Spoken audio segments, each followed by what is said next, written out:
할렐루야. 예, 오늘 이렇게 창세기 3장 15절 말씀에 우리 핵심 구절이고요. 오늘부터는 어제까지 그랬죠. 어제 우리가 마지막 부분에 애굽으로 내려간 히브리 자손들이 바로 왕으로 나가서 인사를 드렸는데 바로 왕은 이들이 고센 땅에 살게 조치를 해 주었습니다. 고센 땅은 애굽의 입장에서 그리 좋은 땅은 아니죠. 그러나 히브리 사람들에게는 고센 땅이 굉장히 좋은 땅입니다. 그래서 애굽 사람들과 섞이지 않고 가나안 땅과 가까워서 나중에 다시 약속의 땅으로 돌아가기에 좋은 위치가 고센 땅입니다. 그래서 오늘 본문 이 출애굽기 1장 7절 말씀에 이스라엘 자손은 생육하고 불어나 번성하고 매우 강하여 온 땅에 가득하게 되었더라. 애굽에 온 이스라엘 백성에게 첫 번째 약속이 어떻게 이루어졌는지 사후 보고하는 거죠. 사후 보고인데 이스라엘 사람들은 중요한 말을 할 때마다 반복어법을 즐겨워 사용하는데 같은 말을 두 번 이상 쓰는 것 아닌 비슷한 말이 여러 번 반복해 쓰는 거죠.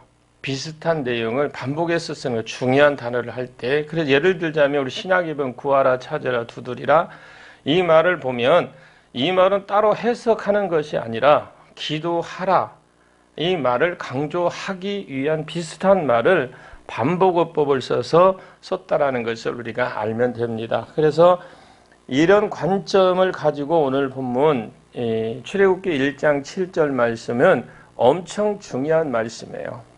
그 이유는 무려 5번이나 비슷한 말을 반복하고 있거든요. 이스라엘 자손은 생육하거나 불어나 번성하고 매우 강하여 온 땅에 가득하여야 되겠다고 5번이나 강조하게 하신 이 말씀하신 것은 이스라엘 백성들이 큰 민족이 되었음을, 즉 하나님이 아브라함에게 약속하신 3개의 약속 중에 첫 번째 약속이 이루어졌다라는 것을 선포하는 내용입니다. 자, 하나님께서 아브라함에게 두 번째 주신 약속은 가나안 땅이거든요. 근데 그런 문제가 생겼습니다. 애굽 땅이 너무 훌륭하고 좋아서 이스라엘 백성들이 이제 나갈 생각 자체를 안 하는 겁니다. 두 번째 이유는 든다면 왕이 이제 이스라엘 백성 내주고 싶은 생각이 없습니다. 이스라엘 백성들이 애굽에 온 이유가 무엇이냐? 이들이 애굽에 온 것은 애굽 땅이 약속의 땅이라서 온 것이 아니라 잠시 머물기 위해서 온 땅인데 큰 민족이 되었음에도 불구하고 아예 나갈 생각을 안 합니다. 그럼 이제 두 번째 약속이 성취돼야 되는데 지금 이스라엘 사람들이 가나안 땅을 아예 생각조차 아니 쳐다보지도 않아요. 왜냐? 애굽 땅은 어떤 땅이냐? 강대국이잖아요. 그리고 외부로부터 침입도 없을 것이고 그거에 대한 따로 걱정할 필요는 없고 환경 조건이 너무 좋아서 가나안 땅의 조건과 하늘과 땅 차이가 낮기 때문에 가나안 땅으로 눈길도 안 돌리는 거예요. 무엇보다도 400년 이상 그곳에서 살다 보니까 여기서 사는 것이 그리 어색하지도 않잖아요. 이 편안한 생활을 포기하고 싶지 않았기 때문에 그렇습니다. 자, 하지만 하나님께서 약속의 땅은 여기가 아닌 가나안 땅이기 때문에 하나님은 이스라엘 백성을 끌어내시고자 채찍을 드셨던 장면이 바로 출애굽기 오늘 본문 1장 8절입니다. 1장 8절 시작. 요셉을 알지 못하는 새 왕이 일어나 애굽을 다스리더니. 자, 여기 여러분 요셉을 알지 못하는 애굽의 왕이라니 믿어지지 않잖아요. 근데 요셉을 알지 못하는 새 왕이 일어나 애굽을 다스렸다? 이 말의 뜻은 과연 뭘까? 이 말은 자세히 살펴보시게 되면 이 말은 역설이라고 할 수 있어요. 오늘날 애굽 강대국이 된 것은 요셉의 공이 어마어마하게 큽니다. 요셉을 알지 못한다? 이건 우리가 봐도 상식적으로 생각지도 않지만 알 기근은 믿어지지도 않죠. 말이 안 되는 말인데 이 말은 왕조 교체가 일어났다라고 보시면 돼요. 왕조 교체가. 당시 요셉이 있던 당시 왕조는 애굽의 17대 왕조거든요. 지난 시간이 좀 지나서 18대 왕조로 교체가 일어났고 17대 왕조인 힉소스 왕조는 본토인이 아닌 북쪽 셈 족속이었습니다. 그러니까 이 18대 왕조가 바로 그 애굽의 본토인 왕조라는 겁니다. 독립전쟁의 결과로 왕조 교체가 일어나는 것이죠. 이러니 17대 왕조를 튼튼하게 했던 이 요셉이 18대의 왕조가 볼 때에 눈에는 어떻게 해요? 별로 좋지 않아요. 정말 가시, 눈가에 가시란 말이죠. 가시 같다. 그래서 요셉을 알지 못하는 새 왕이 일어났다는 이런 표현을 쓰게 된 것입니다. 여기에서 안다라는 히브리어는 야다거든요. 안다, 야다. 이름 정도 아는 그것 자체가 아니라 어떤 사람이 아예 체험적으로 아는 것, 어떤 사람에 대해서 깊이 아는 것을 말하는 거죠. 안다 이 말은. 자, 애굽의 17대 왕조는 요셉의 덕으로 톡톡히 보았기 때문에 요셉에 대해서 예우를 다 했지만 18대 왕조 입장에서 그럴 마음이 전혀 없는 겁니다. 자, 한번 볼까요? 출애굽기 1장 8절로 10절까지. 또 왜 9절이 갔습니까? 7절. 8절에서 10절. 그렇게 가시면 안 돼요. 기다리세요. 시작. 요셉을 알지 못하는 새 왕이 일어나 애굽을 다스리더니 그가 그 백성에게 이르되 이 백성이 이스라엘 자손이 우리보다 많고 강하도다. 자, 우리가 그들에게 대하여 지혜롭게 하자. 두렵건대 그들이 더 많게 되면 전쟁이 일어날 때에 우리에게 대적과 합하여 우리와 싸우고 이 땅에서 나갈까 하노라 하고. 자, 여기에 보십시오. 18대의 왕조의 근심거리가 몇 가지 있잖아요. 이스라엘 인구가 불어나는 것과 과거의 지배자였던 셈 족속이 다시 쳐들어오지 않을까라는 걱정, 그때 이스라엘 백성들이 셈 족속에게 붙어서 자신을 혹시 또 배반하지 않을까 하는 것이 걱정이었어요. 그래서 이스라엘의 인구 억제 정책을 펼쳐서 전쟁터에 나갈 수 있는 남자의 인구수를 막고자 3가지 인구 정책을 펼치죠. 첫째는 바로 노예로 전락시켜 강등을 시켜 막노동을 시킵니다. 두 번째는 히브리 산파들에게 남자아이들은 다 죽여라 태어나면. 세 번째, 남자아이가 나면 아예 나일강에 악어밥이 되게 던져버려라. 그래서 한번 출애굽기 1장 11절부터 14절까지 한번 읽어보겠습니다. 감독들을 그들 위에 세우고 그들에게 무거운 짐을 지워 괴롭게 하여 그들에게 바로를 위하여 국고성과 비돔과 나암셋을 건축하게 하니라. 멈추시면 안 되고 가세요. 12절로 가셔야 되는데요. 그냥 그 이쪽에 커스에 놓고 그냥 내리면 되는데 그래요. 이쪽에다 놓고 그냥 내려주세요. 내려. 안 가요? 그럼 내가 강제라도 보냅니다. 이제 내 것도 잡아버렸네.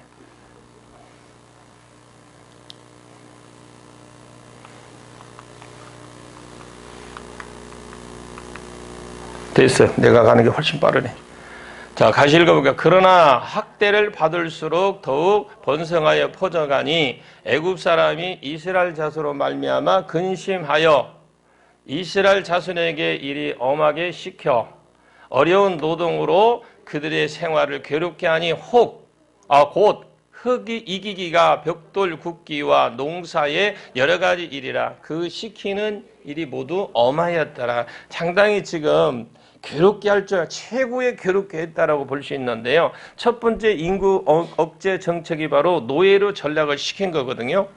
그리고 노예로 전락시켜서 바로의 국고를 위해서 국고성을 건축하라. 건축을 위하여 흙을 반죽하고 벽돌을 굽고 농사일을 여러 가지를 막 잡다하게 시켰습니다. 어릴 때 농사를 지을 때 한 가지 농사를 짓는데도 여러 가지 작업을 하잖아요. 한 가지 농사 짓는 여러 가지 작업을 해야 되는 것처럼 밭 깔고 씨 심고 뭐 이것들을 잘 자라게 거름도 주고 약도 치고 추수와 타작도 하고 창고에 저장할 일이 어느 것 하나 만만하고 쉬운 것은 하나도 없습니다. 그래서 그들이 목축만 하던 사람들이요, 이 농사를 지니 얼마나 분주하고 얼마나 힘들겠습니까?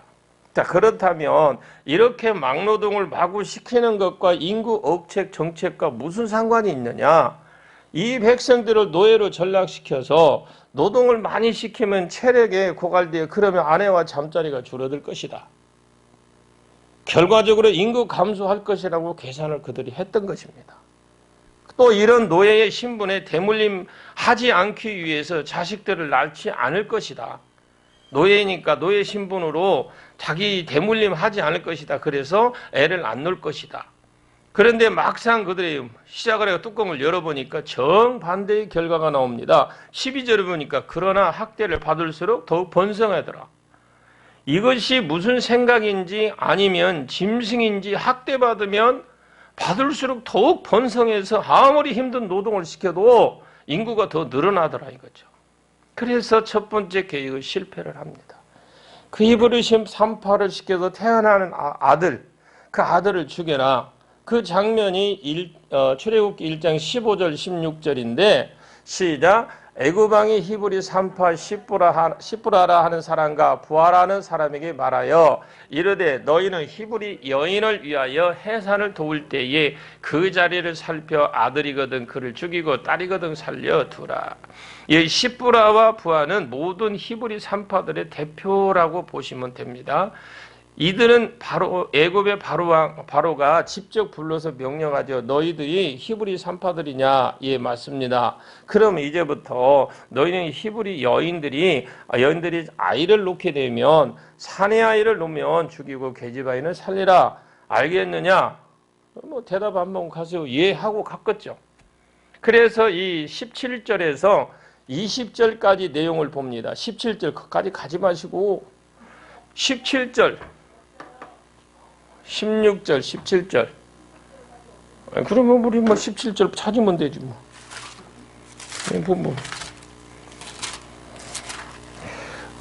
히브리서 1장입니다. 1장 17절을 17절에서 20절까지 보겠습니다. 같이 읽습니다. 그러나 3파들이 하나님을 두려워하여 애굽 왕의 명령을 어기고 남자 아기를 살린지라. 애굽 왕이 3파를 불러 그들에게 이르되 너희가 어찌하여 이같이 남자 아기를 살렸느냐. 3파가 바로에게 대답하되 히브리 여인은 애굽의 여인과 같지 아니하고 건장하여 3파가 그들에게 이르기 전에 해산하더이다 하매 하나님이 그 3파들에게 은혜를 베푸시니 그 백성은 번성하고 매우 강해지니라. 여러분 하나님의 은혜가 충만해지길 원합니다. 여기에 그러나 두 번째 인구 억제 정책에도 실패를 하죠. 왜? 이유가 있죠. 3파들이 하나님을 두려워했습니다. 여기에 하나님께서 우리 조상 아브라함에게 주신 첫 번째 민족이 지금 성취되고 있는데 내가 만약 그러자 3파들이 지금 생각을 하는 거예요.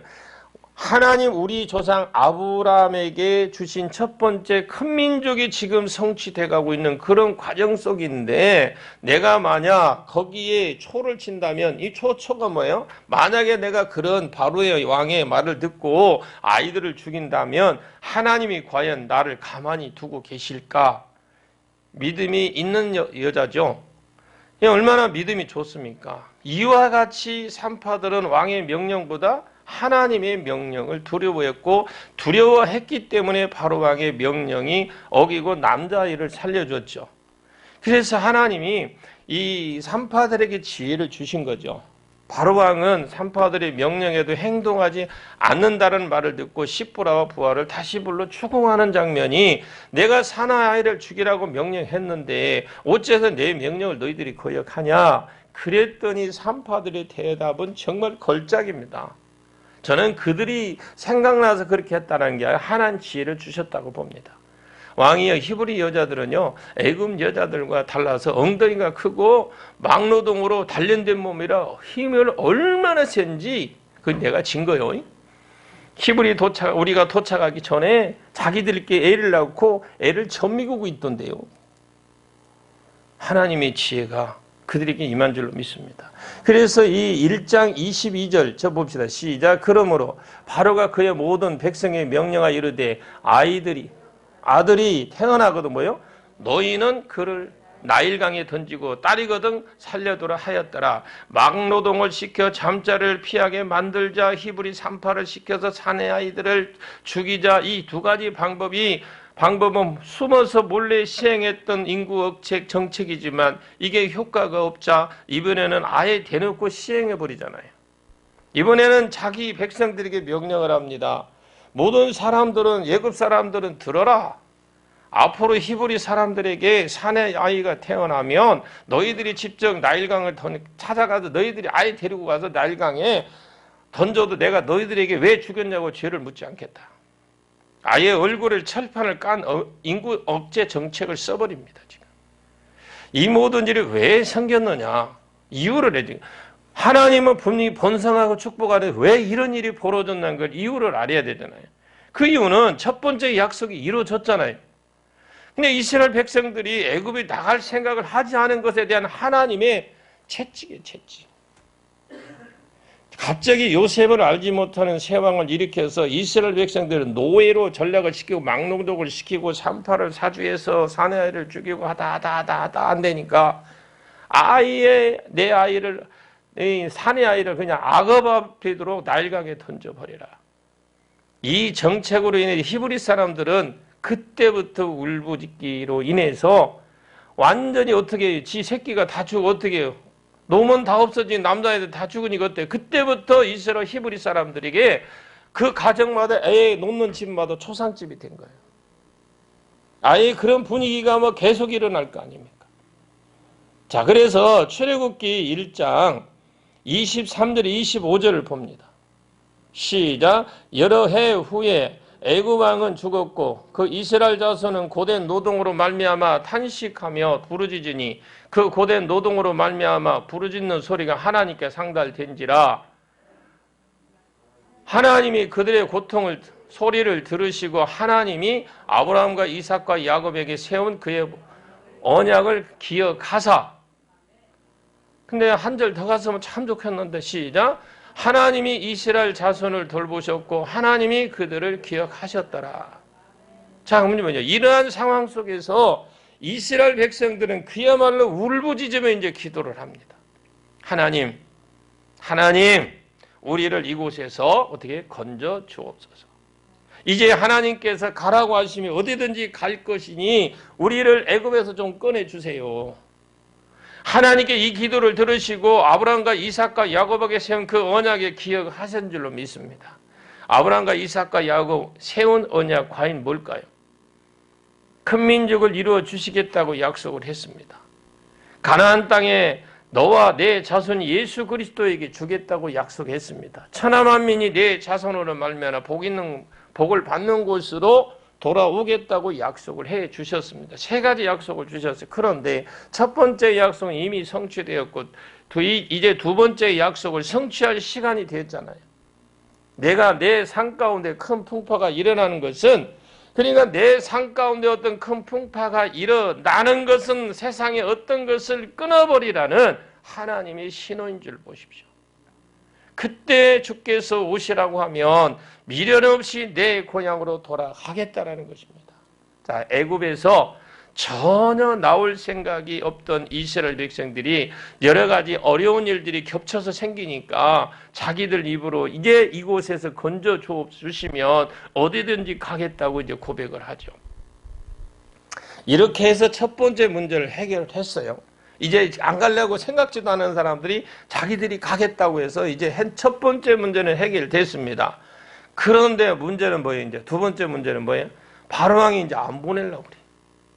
이제 이스라엘 백성들이 애굽에서 나올 마음이 충분했잖아요. 근데 문제는 이제 바로왕입니다.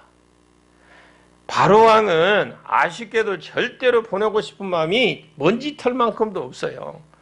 출애굽기 5장 1절에서 5절까지 보겠습니다. 그 후에 모세와 아론이 바로에게 가서 이르되 이스라엘의 하나님 여호와께서 이렇게 말씀하시기를 내 백성을 보내라. 그러면 그들이 광야에서 내 앞에 절기를 지킬 것이니라 하시고. 언제까지 기다릴까요? 5절까지 가야 되는데 이래갖고는 언제 간대요? 우리 성경으로 갑시다. 5절 2절입니다. 바로가 그들의 여호와와 누구이기에 내가 그의 목소리를 듣고 그 이스라엘을 보내겠느냐? 나는 여호와를 알지 못하니 이스라엘을 보내지 아니하리라. 그들이 이르되 히브리의 하나님 우리에게 나타나셨은즉 우리가 광야로 사흘 길 중 가서 우리 하나님 여호와께 제사를 드리하오니 가도록 허락하소서. 여호와께서 전염병이나 칼로 우리를 치실까 두려워하나이다. 애굽 왕이 그들에게 이르되 모세와 아론아 너희가 어찌하여 백성의 노역을 쉬게 하려느냐? 가서 너희 노역이나 하라. 바로가 또 이르되 이제 이 땅에 백성이 많아졌거늘 너희가 그들이 노역을 쉬게 하는도다 하고 그러죠. 그랬더니 바로가 발끈하잖아. 여호와가 누구이기에 나더러 그런 백성들을 보내라 마라 하는 거냐. 나는 그가 누구인지 모르니까 이스라엘을 안 보내겠다. 이후의 말씀을 계속 쭉 읽어보시면 이스라엘 백성을 안 보낼 뿐만 아니라 오히려 종교 행사를 할 시간적 여유가 있다고 판단을 해서 종교 행사를 하는 것조차 여유가 생겼다고 할 정도 판단해서 이를 아예 강도를 더 빡세게 시키는 것을 봅니다. 바로왕을 왜 이스라엘 백성들을 보내지 않았느냐? 그것은 바로의 이스라엘 인구가 20살 이상 몇 명이요? 60살 이하의 남자만 60만 명입니다.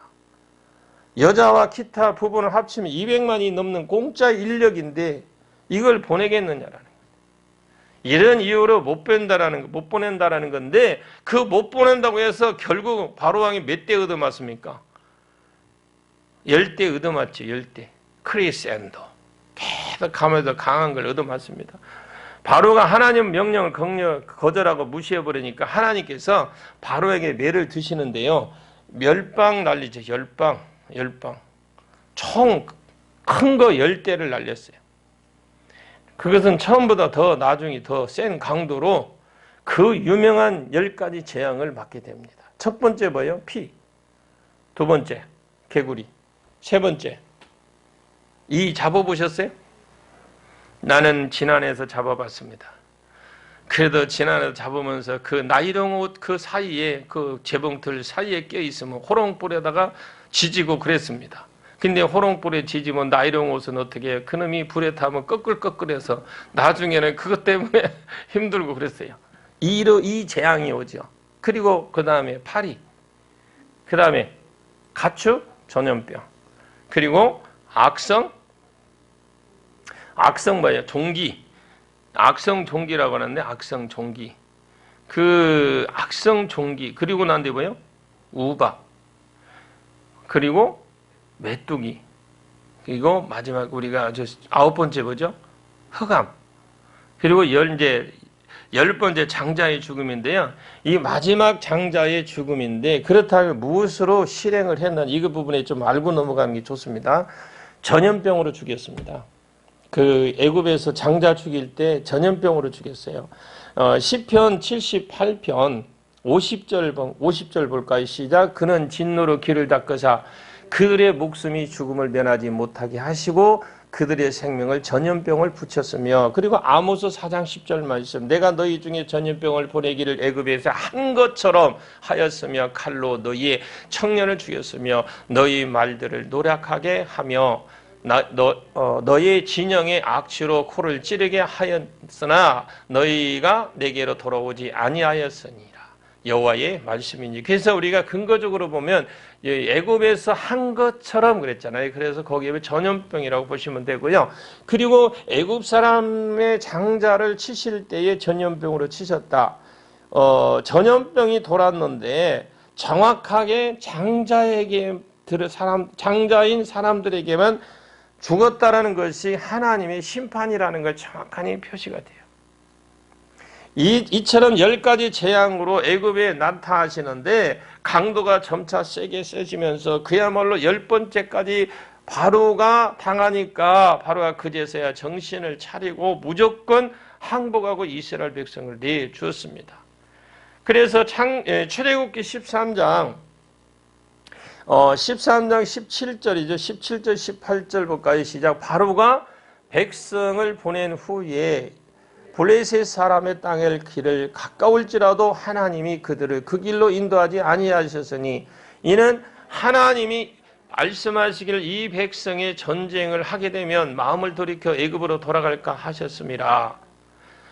그러므로 하나님이 홍해의 광야길로 돌려 백성을 인도하심에 이스라엘 자손이 애굽 땅에서 대열을 지어 나올 때에, 여기에 17절은 바로가 백성을 보낸 후에 블레셋 사람 영토까지 가깝다라는 말이 나오죠. 근데 지도를 이렇게 그 부분을 살펴보시면 고센 땅에서 블레셋을 거치면 느긋느긋 걸어가도 일주일 내내 가나안에도 도착하는데, 하나님은 오히려 최단 코스를 가지 아니하고 느긋하게 돌아서 홍해의 광야길로 인도하시는 것을 봅니다. 이 지도를 보면 나와 있어. 먼저 여러분들이 책을 읽으면서 한번 지도를 찾아보면 저 은혜가 많이 돼요. 그리고 왜 쉽고 빠른 길보다 힘들고 어려운 길을 택하셨느냐? 그 이유는 하나님 이스라엘 백성들은 블레셋과 전쟁이 반드시 일어날 일로, 그 일로 인해서 이스라엘 사람들은 애굽에로 다시 리턴할 될 것이, 다시 돌아갈 것을 알고 계셨어요. 왜? 전쟁을 안 해봤잖아요.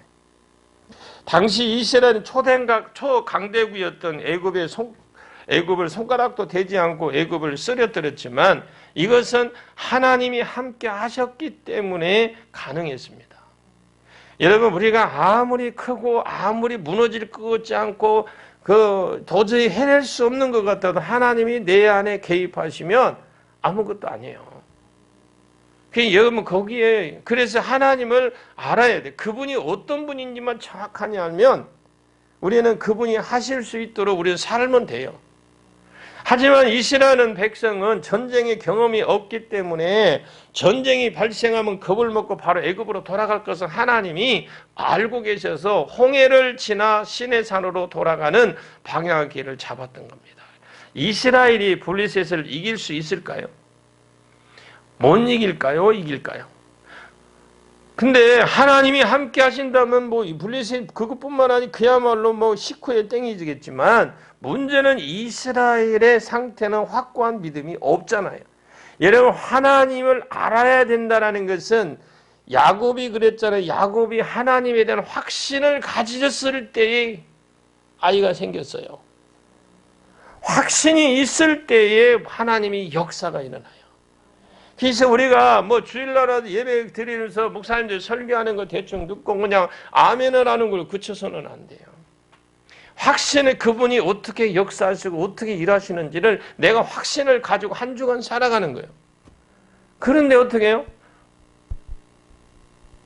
여러분들, 나도 그래요. 나도 그래요. 그리고 저 나갈 때도 오늘 제목이 뭐지? 주보를 안 보라. 주보를 봐야 알아. 그런데 제목도 제가 기억 잘 안 나는데, 아니, 1대지, 2대지, 3대지는 어떻게 하냐고. 일주일 살 거리가 없어요. 그러나 하나님이 어떤 분이신지 내가 안다면, 그분이 주신 말씀을 내가 붙들고 나간다면, 내가 그 말씀을 삶 속에서 살아간다면, 주의 종을 통해 말씀을 주셨으니까 삶 속에 살아가니까 행하시는 분은 하나님이시라는 거예요. 근데 내가 모르고 가는데 내 맹목적으로, 그래서 사사시대를 살아가는 거예요. 사사시대가 뭡니까? 사사시대는요, 자기 마음대로 사는 시대가 사사시대예요. 그냥 말씀이 없는 시대가 사사시대거든요. 저도 그런 삶을 살았기 때문에 제가 알잖아요. 그러니까 우리가 말씀을 붙들고 말씀이 없는 거예요. 없다 보니까 사사시대에 사는 사람 내 소견대로 내 옳은 대로 살아가잖아요. 이게 사사시대. 근데 결국은 어때요? 사사시대가 혼쭐나죠. 끝에 가서는 어떡합니까? 외국에 왕 보니까 일동 돌진하니까 착착착착 촥촥 움직이니까 왕이 너무 멋있어 보이는 거야. 하나님이 그렇게 해줬는데도 불구하고 우리도 저런 왕이 필요합니다. 물론 나중에 이제 나올려가 모르겠지만, 여러분, 사울왕이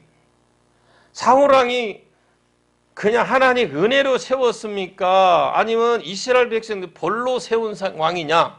두 가지로 말씀드린다면, 여러분 고민 안 하게 그냥 바로 가르쳐 드릴게요. 이스라엘의 벌로서 왕을 세운 왕이 사울왕입니다. 왜냐? 그가 유다지파에서 나온 사람 아니에요. 그 사울왕은 사도 요한처럼 예수님을 준비하는 것처럼 그 사울왕이 준비를 했어야 돼요. 그런데 욕심 부리다가 어떻게? 혼났죠. 결국은 죽습니다. 우리 욕심 부릴 거 없어요. 하나님 알면 돼요, 알면. 자, 그래 보십시오. 자, 이스라엘이 블레셋을 이길 수 없어요. 그런데 하나님이 함께 하시면 된다 이 말입니다. 애굽에서 430년 동안 살면서 세상적인 이 애굽 사람들 사이에서 살다 보니까 이제 세상적인 그 사고가 그들의 몸 안에 배겨 있어요. 그대로 이대로 그냥 하나님은 이대로 지금 애굽에서 430년 사는 동안에 이스라엘 백성들이 그 세상적인 게 사고가 내 안에 박혀 있는데 이대로 가나안 땅으로 데려가면 오히려 어떻게 역효과가 발생한 것을 하나님이 아셨기 때문에 훈련을 겸해서 신의 산으로 방향을 틀었던 것입니다. 그래서 여러분 조금 삶을 신앙생활하다 어려움 당한다고 원망하고 불평하지 마세요. 아, 하나님이 아직도 나를 훈련시키려고 하시는구나. 아직도 내가 조금 뭐가 해야 될 일이 있는가 보구나. 이렇게 믿으십시오. 훈련 내용이 뭐냐? 그 훈련 내용이 한마디로 정의하자면 순종의 훈련을 시킨 겁니다. 출애굽기 14장에서 17장까지 이렇게 읽어보십시오. 다음에 그 14장에서 17장까지를 살펴본 주제는 한 가지, 그냥 순종이에요. 순종. 광야를 지나가는 동안에 하나님께서 상식적으로 말이 안 되는 것을 여러 가지 요구를 하시는 장면이 나와요. 아예 상식적 말도 안 되는 요구가 나오는데 이스라엘 백성이 그대로 순종하는데, 말도 안 되는데 순종하면 만사가 형통하고 결과가 좋지만, 그런데 하나님이 아닌 자신의 신뢰에서 불순종하는 경우에는 그야말로 말 그대로 세상 말로 피 부는 거예요. 피. 그러나 순종을 반복해서 행하면 어떠한 상황에도 하나님께서 순종하는 사람이 되는데, 하나님은 이것을 이스라엘 백성들에게 가르치기 위해서 빠른 길이 아닌 멀고 험한 길을 선택하신 줄로 믿습니다. 그래서 이 출애굽기 24장을 이스라엘 백성들이 홍해 근처에 도달했을 때인데, 그때 바로왕은 이스라엘 백성이 떠난 것이 너무도 아쉽고 분통해서 애굽의 모든 기병들, 병거, 군인들을 데리고 뒤늦게 추격을 하고 감행을 합니다.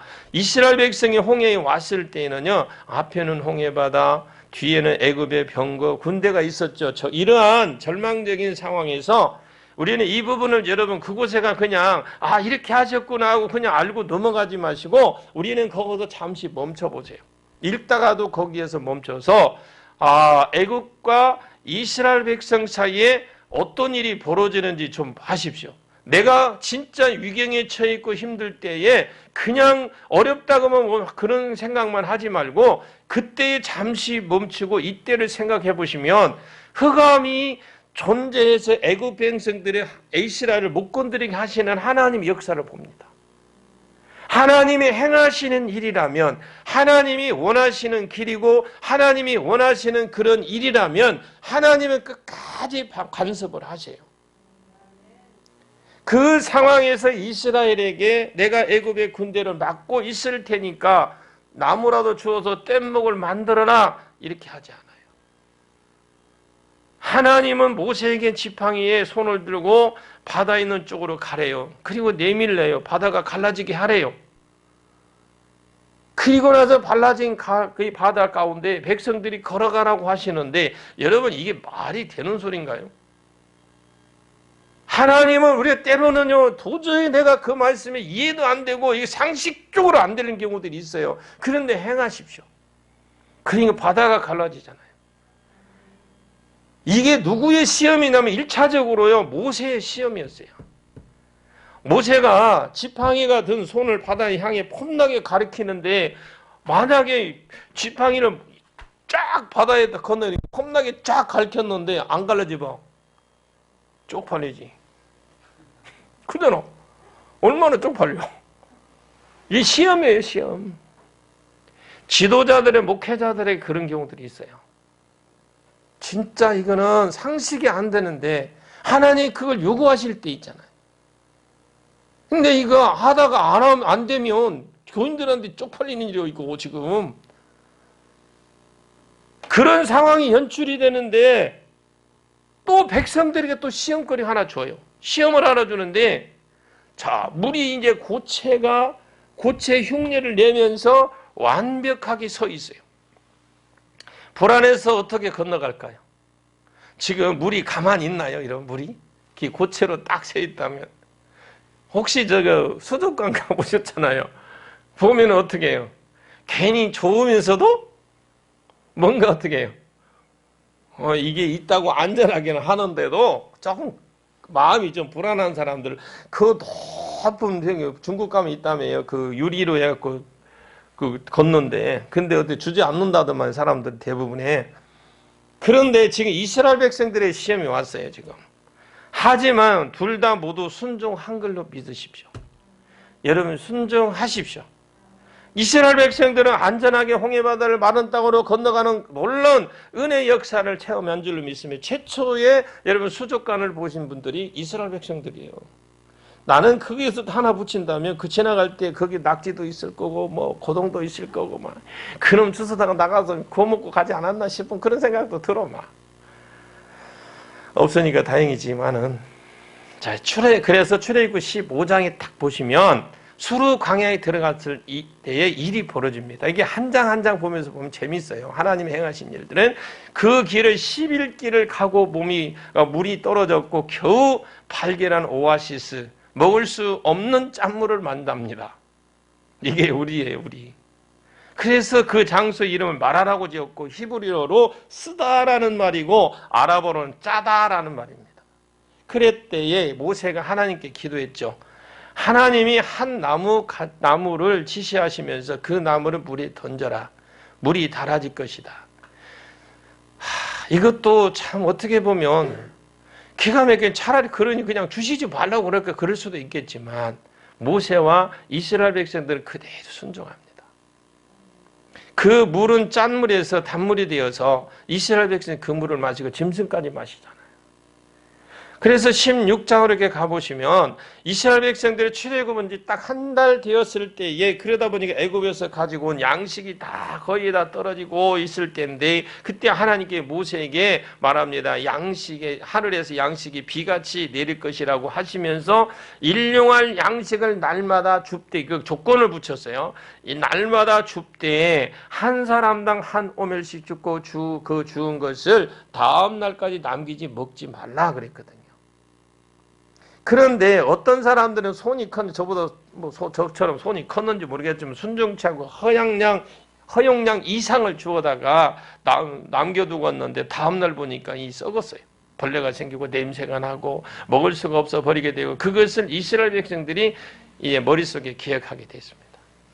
그런 하나하나도요, 우리가 성경에서 어떤 하나하나 사건, 어떤 하나 주는 것도 하나님의 훈련을 시키기 위해서, 기억나게 하시기 위해서 우리를 훈련시키는 거예요. 그리고 출애굽기 17장에 가보시면 이스라엘 백성들이 신광야의 느비듬에 임하게 되는데 그곳에 도착했는데 또 물이 떨어지다 모세를 원망하고 대적을 하잖아요. 그때 모세가 하나님께 또 기도합니다. 그랬더니 하나님이 네 지팡이를 들고 호렙산으로 가서 거기 반석 위에 내가 내 앞에 서 있을 테니 그래요. 반석 위에 네 앞에 내가 서 있을 테니 그러거든요. 그때 너는 지팡이로 반석을 치라 그랬어요. 모세 앞에 누가 있어요 지금? 하나님이 서 있는다고 그랬거든요.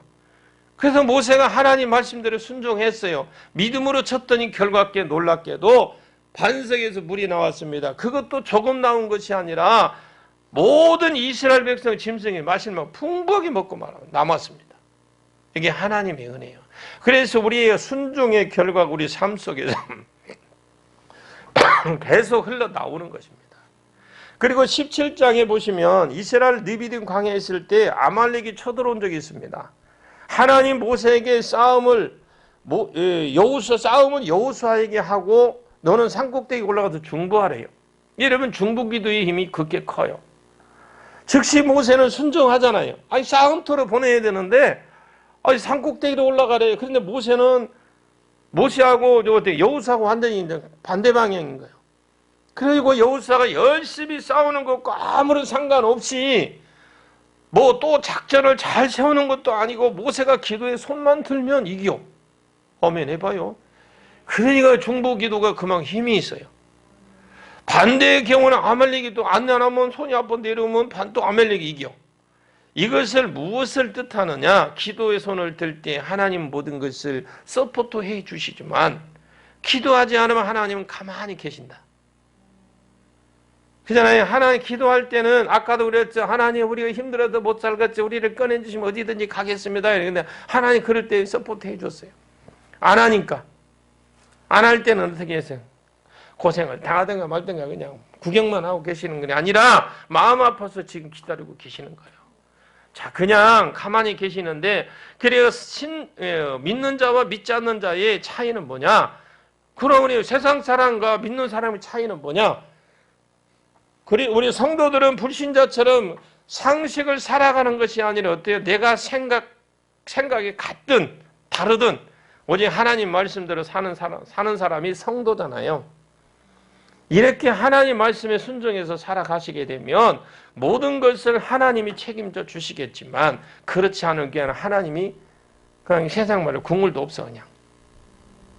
이 순종의 훈련이 바로 출애굽기 14장의 17장까지입니다.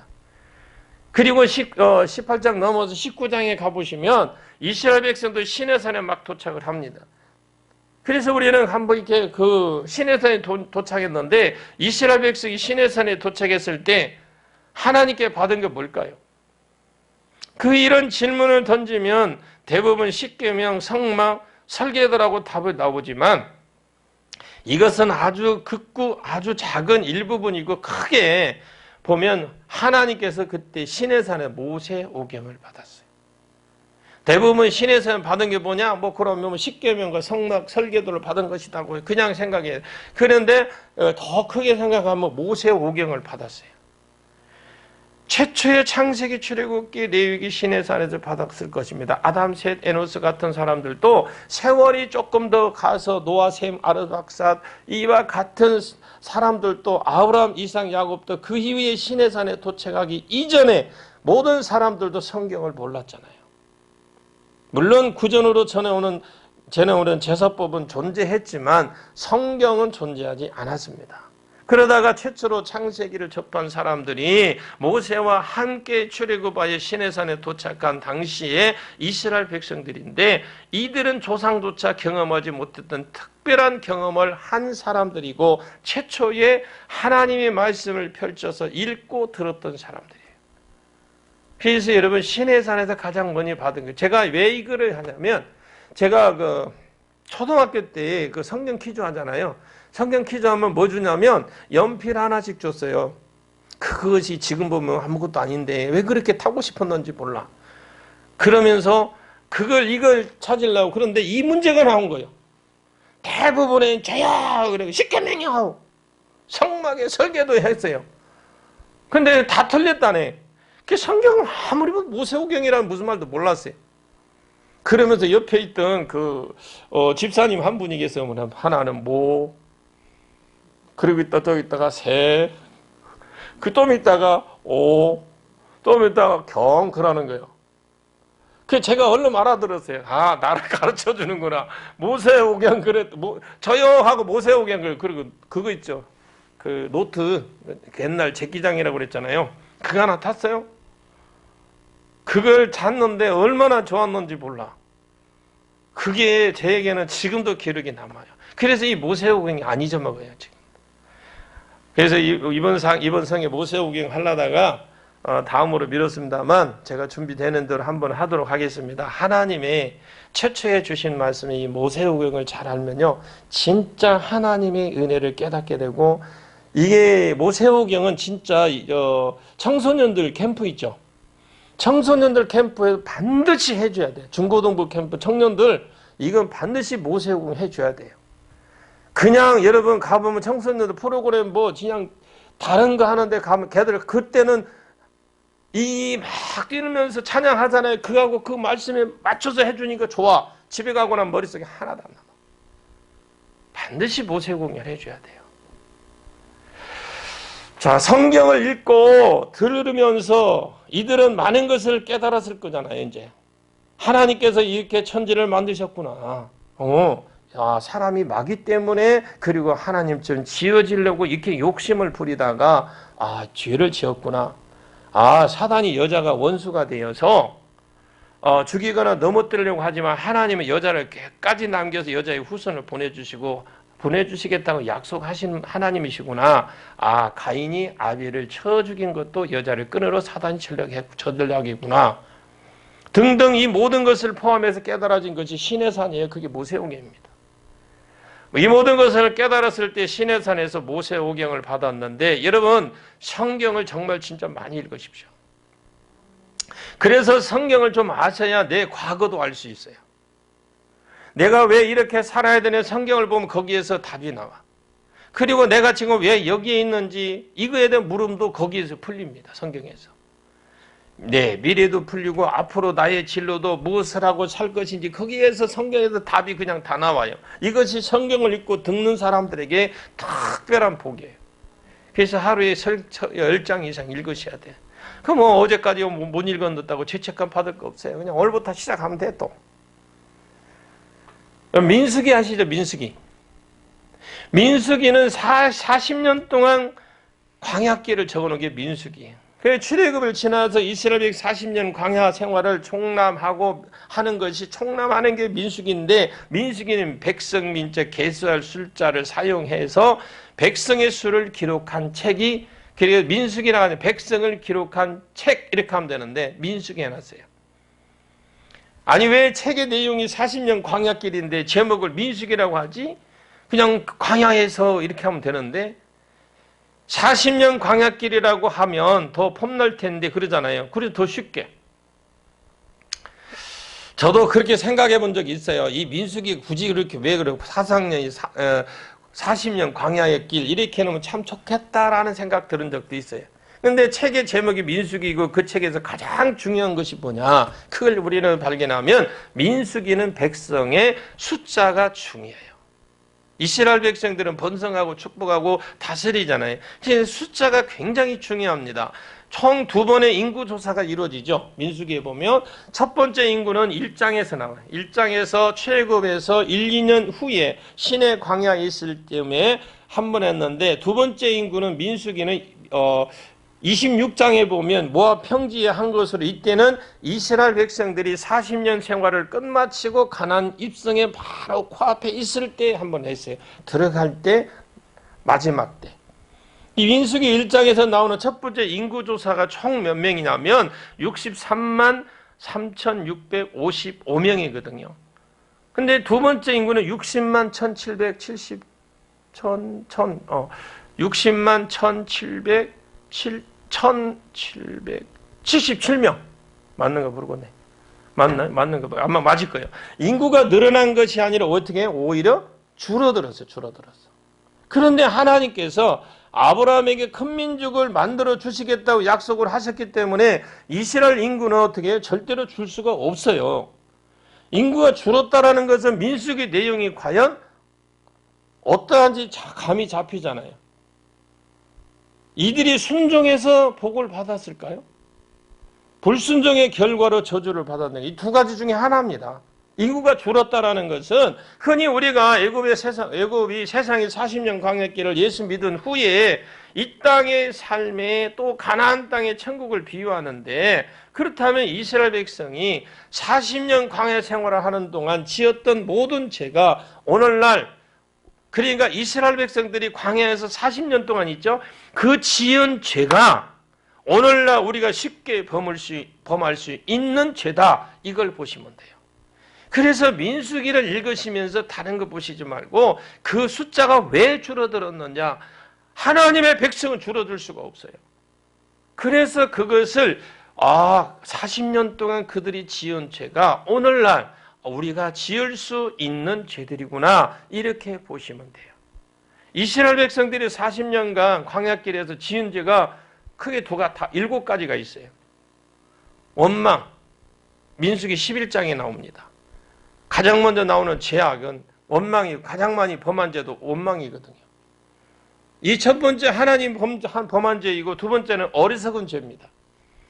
첫 번째로 원망, 하나님께 하는 죄고, 우리가 부모, 남편, 처한 환경을 원망하는 것은 하나님을 원망하는 것과 같다 그랬습니다. 그 이유는 이 환경을 허락하신 분이 누구냐라는 거예요. 누구냐? 하나님이시다라는 거예요. 두 번째로 원망은 어리석은 죄입니다. 그 이유는 지금 벌어진 일들이 결론이 아니라 과정이잖아요. 과정. 결론이 이제 아니잖아요. 지금 벌어지고 있는 일이 결론이 아니라 과정이요. 과정인데, 로마서 8장 제가 나오는 28절을 보겠습니다. 시작. 우리가 알거니와 하나님을 사랑하는 자 곧 그 뜻대로 부르심을 입은 자들에게는 모든 것이 합력하여 선을 이루느니라. 정말로 합력하여 선을 이루기를 원하는 과정이잖아요. 과정인데 지금 하나님께서 더 좋게 하시려고 끌고 가는 와중에 중간의 과정에서의 원망은 참으로 뭐예요? 어리석은 경우라는 것입니다. 그래서 내가 이 지금 하나님을 모르면 내가 지금 하나님 앞에 훈련 과정인지, 아니면 끝나갈 무렵인지, 아니면 시작도 안 했는지 모른단 말이에요. 그래서 그 계시록에 보면 7년 대환란 중에 전반기 대환란 기간에 그 많은 사람의 4분의 1이 죽는 걸 보잖아요. 그런데 보면서 누가 봐요? 남아있는 자를 그 죽어가는 모습을 보는 겁니다. 그리고 나서 끝나고 3년 반이 끝나고 난 이후에 후반기 대환란이 일어나는 그 과정, 그 사이에 어떤 일이 벌어지냐? 신상을 세울 겁니다. 신상을 세워서 거기에 666과 666이 받는 거지. 이마와 오른손에. 그게 뭐냐면 저는 개인적으로 볼 때 신앙과 맞바꾸는 행위다. 어중쩡한 생활을 하는 사람들이 많기 때문에 그들을 넘어뜨리려고 그게 신상을 세우는 겁니다. 그래서 우리가 모르면 당해요. 여러분 3년 반 동안 지금 제가 베드로전서를 하거든요. 베드로전서를 낮 예배 때 하는데 여러분 그 말씀을 잘 읽어보시면 거기에도 더 들어보시면 다 해석이 되어 있어요. 그리고 지금 계시록도 오후에 지금 하고 있는데 여러분들 들으셔서 하나님이 진행 과정인지 마치는 건지 모르면 내가 당해요. 지금 보십시오. 어리석은 자, 왜 원망이 어리석은 죄라고 하느냐? 하나님이 지금 결론이 아니라 진행 중인데 이것 때문에 지금 원망하고 있잖아요. 두 번째로는 탐심입니다. 탐심. 민수기 11장에서 두 개의 죄가 나옵니다. 위에서 언급했던 원망, 탐심, 백성들이 광야길을 지나면서 계속 만나만 먹으려고 하니 질려서 고기가 없어라고 투덜거리죠. 하나님이 이들을 또 아시고 모세를 앞으로 한 달간 고기를 주어서 먹이겠다고 하시는 이를 위해서 여호와로부터 바람이 날아와서 메추기를 그냥 이스라엘 나라 바람을 불었는데 이스라엘 백성들 앞에 와서 뻥 하고 떨어지게 만들었어. 신나잖아요. 상상을 해보십시오. 그냥 바람을 확 불어 모아놓고는 거기 와서 그냥 거기 와서 메추리를 다 주고 다 떨어져.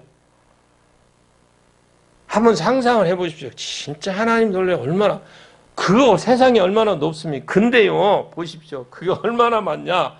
메추라기를 얼마만큼 주우러 가는데 많냐? 1m 90cm 높이로 이쪽으로 40km, 이쪽으로 40km. 그럼 어떻게? 40이죠, 이게. 이 90cm로 90cm 높이로 40km. 40km 어마어마하잖아요. 안 먹어봤으니까 모르겠죠, 뭐. 그랬더니 이스라엘 백성들 눈이 뒤집혔죠. 하루 종일 메추라기를 잡았고 그래서 껍질을 벗기고 가죽을 벗기고 해서 넣어놓고 막 먹고 마시고 찢고 볶고 먹고 구워서 먹고 했겠죠. 그리고 이튿날 종일 잡아서 장막액탕에 산더미처럼 쌓아두었을 거예요. 그랬을까요? 두고두고 먹겠다라는 것이겠죠. 왜? 분명히 하나님이요. 며칠 준다고? 한 달 준다고 그래. 한 달간. 근데 인간은 어떻게 그놈이 있으면 한 달 내일도 줄 거잖아. 그런데 어떻게 몽땅 잡아가고 미래는 짓을 해요. 이렇게. 내일도 줄 건데 그 고생 안 해도 되잖아. 그게 우리예요, 우리. 자, 그러면 분명히 하나님이 한 달간 고기를 주시겠다고 하셨는데 믿지 않고 욕심을 부린 것입니다. 이로 인한 결과는 식사를 시작할 즈음에 하나님께서 이스라엘 백성들을 치셔서 떼거지로 죽어나가는 모습입니다. 욕심이 많고 탐심이 많은 사람은 사단에게 좋은 도구가 될 수 있다는 걸 보여주는 겁니다. 그냥 사단이 막 가지고 놀 정도겠죠. 이 리모컨으로 막 그냥 조정하듯이 그냥 지 마음대로 갖고 노는 거죠. 그 이유는 사단은 그래. 딱 할 때 사단은 사람을 실족시키기 위해서 미끼를 던지는 대상이 욕심이라는 미끼를 툭 던져요. 그래서 야고보서에 보면 각 사람이 유혹을 받는 것은 그 사람이 욕심이 이끌려서 미혹됨이니라고 기록되어 있고, 또 욕심이 많은 사람은 사단에게 그야말로 식은 죽 먹기로 다름없어요. 사단이 그냥 건드려도 돼. 캐도 돼. 예수님, 우리를 정신 차려야 될 게 뭐냐. 예수님도요, 사단에게 3번이나 시험당했습니다.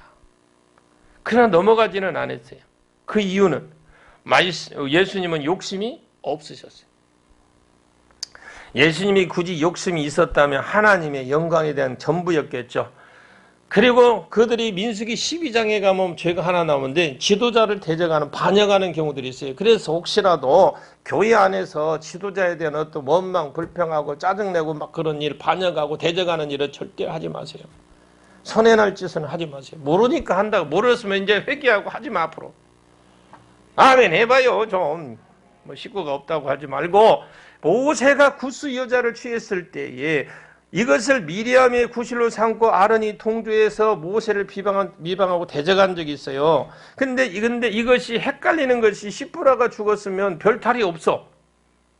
그렇잖아요. 이방 여자가 죽었으면 탈이 없는데, 아니 조금 문제가 있기 때문에 이에 대해서 언급이 없고, 문제의 본질을 왜 히브리 사람이 아니 구스 사람이냐, 이것이 문제였어요. 자, 일반인과 싸운다면 지도자가 중지할 수는 있어요. 근데 지도자들은 그 지도자들끼리 싸움이라서 하나님이 직접 개입을 했어요. 결과적으로 미리암이 어떤 결혼, 나병이 결혼했습니다. 여러분, 오늘날 우리 보이지 않지요? 보이지 않는 거 그게 무서운 겁니다. 여러분, 보이는 건 피해버리면 돼. 그잖아요. 저기도 돌이 날라오는데 가만히 와라, 내가 한번 맞아볼게 하고 맞는 사람 없어. 반동적으로 피해도 피한단 말입니다.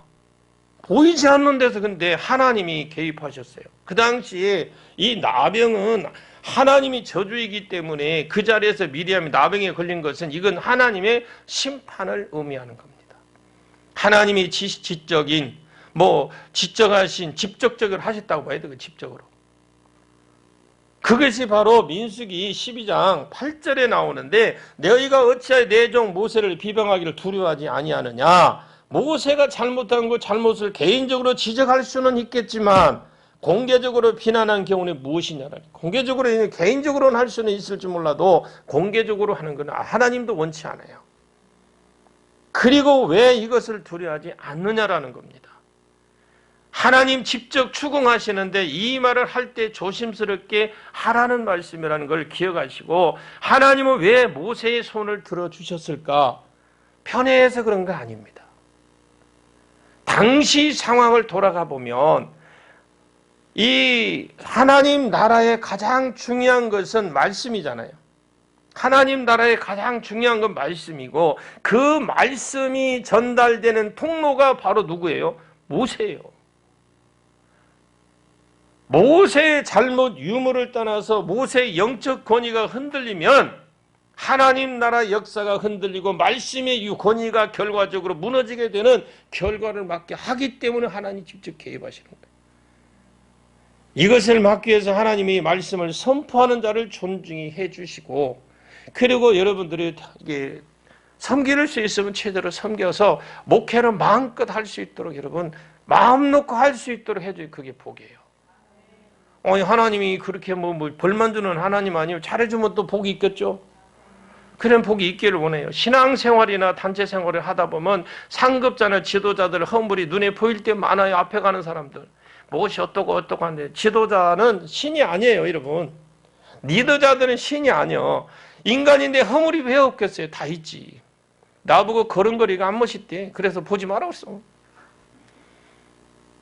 그래서 내가 그 운동 안 한다고 그랬어요. 운동 안 한다고.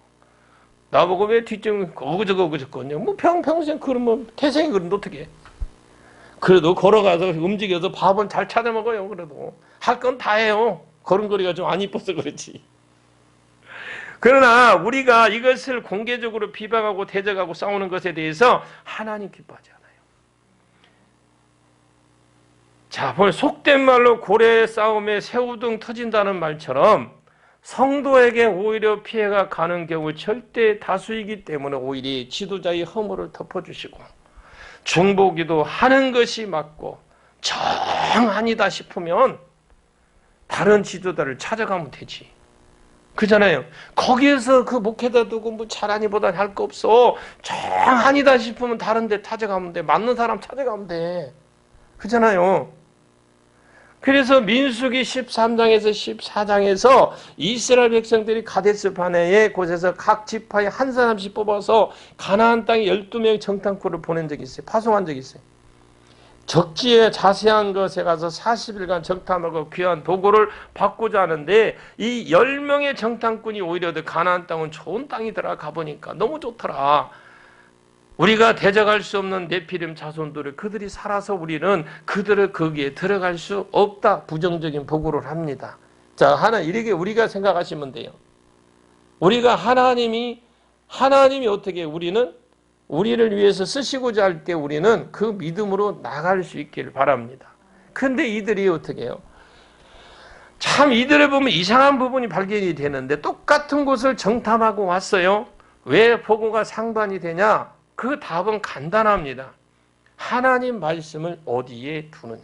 교회들마다 진짜 하나님 말씀에 어디에 두냐 중요합니다. 교회 건물은 아무리 좋고요. 너무 좋아도 아무리 좋아도 거기에 하나님 계시는 것이 아니에요. 하나님 말씀을 어디에 두느냐가 중요합니다. 환경 앞에 두느냐, 환경 뒤에 두느냐. 이거 차이겠죠. 10명의 정탐꾼은 하나님 말씀을 환경 뒤에 두었습니다. 환경에 굴복했고 포기해버리잖아요. 보니까 어떻게 너무. 하지만 여호수아 갈렙을 우리는 그 믿음. 그래서 우리가 구속사를 통해서 말씀을 통해서 이렇게 다시 모세오경을 통해서 이렇게 우리가 한 번 더 우리 자신을 돌아봐야 돼요. 자, 여호수아 갈렙의 모습을 보십시오. 그들의 우선순위가 뭐였냐가 중요합니다. 바로 우리가 그래요. 우선순위가 뭐냐라는 거죠. 그 말씀을 우선순위에 두었기 때문에 말씀이 먼저 보이고 말씀이 더 크게 보였고 그들이 우리의 밥이다고 그러죠. 옛날 성경 우리 밥, 요즘 성경 뭐라고 돼 있어요? 그들의 우리의 밥이다 그래서 옛날 성경에 보면 나는 밥이 더 좋더라고. 안 잊어먹고. 근데 여러분이 많이 이 상황에서 어떻게 하실 겁니까? 이 상황에서 하나님 말씀이 어디에 둡니까? 말씀 기준을 삼아 앞에 두신다면 믿는 사람이 분명해요. 여러분 말씀을 앞세우십시오. 반대의 경우에는 어떠합니까? 나는 내가 지금은 아니지만 우리 노예에서 직분자들 교육시킬 때 이걸 교육시켜요. 말씀을 어디에 둘 겁니까? 장로 시험에도 제가 했어요. 말씀을 어디에 둘 겁니까? 문제는 그거예요. 여호수아 갈렙이 가나안 땅에 정탐을 하고 와서 그들이 말씀을 어디에 두었습니까? 라고 쉽게 내줘요. 그런데 공개는 안 할게요. 답이 별로 잘 안 나와. 이게 우리 그분들이 아니라 저는 그게 목사님들의 책임이라고 봐요. 말씀에 두어야 돼요. 말씀이 앞에 있어야 됩니다. 우리도 마찬가지입니다. 자, 봅니다. 그 사람들은 불신한 사람들이 여러분 여호수아 갈렙은 믿음이 있기 때문에 소망으로 축복하잖아요. 여러분 축복받는 자가 되십시오. 그리고 민수기 15장에 가보시면 안식일날 나무하다가 잡혀서 죽은 사람이 나와요. 그 전에 그 범죄, 이 부분은 그 전에 이스라엘의 5대 제사가 먼저 나오면서 부지 중에 지은 죄는 그 죄가 5대 제사로 넘어가지만 고의적으로 지은 죄 있어요. 고의적인 지은 죄. 그 계획적으로 지은 죄는 전가를 시킬 수가 없어서 본인이 스스로 책임을 져야 돼요. 그러면 고의적으로 범한 죄를 예로 안식일날 나무하다가 잡힌 사람이 이야기를 꺼내잖아요. 고의적인 죄. 그거 뭐냐? 어떤 사람이 안식일날 나무하다가 잡혔는데 어떤 경우에는 이런 경우가 없어서 하나님께 물어봤잖아요. 그런 경우가 없었으니까 하나님께 물었더니 하나님께 뭐라냐? 반드시 죽이라. 더군다나 곱게 죽이지 말라 그랬어요. 그 죽이는 장면까지도 하나님 상세하게 말씀해 주셔. 짐박으로 끌어내라. 돌로 쳐 죽여라. 생명책에 빼라 이 말입니다. 어떠한 경우도 여러분 생명책에 이름의 기록을 남기십시오. 짐 밖으로 끌어낸다는 거 먼저 하나님 백성 가운데 추방이 되는 걸 말하고요. 시범 케이스로 이 죄의 심각성을 교육시키기 위한 하나님의 말씀이에요. 안식일은 히브리어로 사밧이라고 하죠. 사밧. 안식일은 6일 동안 세상의 일을 하고 세상 일을 쉬고 하나님을 예비하고 하나님 기뻐하시는 일을 하는 것이 안식일입니다. 주일에도 마찬가지 예배만 딱 드리는 것이 아니라 세상 일도 잠시 접고 하나님을 예비하고 하나님의 일을 하는 것이 안식일입니다. 안식일. 그리고 민수기 25장에 가보시면요. 이 부분을 여러분 민수기를 좀 읽어보십시오. 민수기 25장에 가보면 뭐냐면 음행과 우상 숭배가 나오는데 두 개의 죄로 세트로 묶여 있는데 이것이 바알 숭배와 관련이 돼 있다라는 거. 이 장에서 먼저 이해해야 될 것은 22장에서 24장까지 봐야 되는데 당시 40년 광야 생활에 거의 끝날 무렵이 되었을 때에 모압 평지에 들어왔습니다. 그때 이스라엘 백성은 보고를 위해서 백성들은 보고 위기를 느낀 모압 왕은 초승달 지대에 살던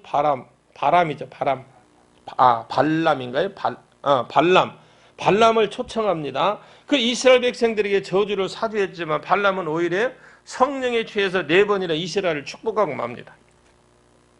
그리고 정신이 돌아와서 모압 왕에게 이스라엘 실족해 할 계략을 지도해 주는데 이것이 25장이에요.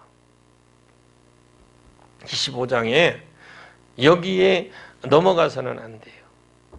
이스라엘을 저주하는 것이 아닌 그들을 스스로 범죄하게 하여서 하나님에게 심판을 받게 하는 것이 당신이 해야 할 최고의 방법입니다. 가르쳐줬어요.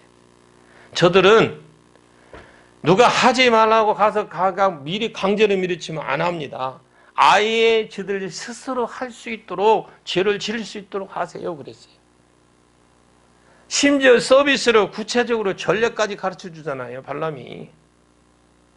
이스라엘은 원수가 아니라 친구로 대해서 은밀하게 바알신을 이스라엘에게 수출하는 전략을 가르쳐주기 서비스로 가르쳐줬어요.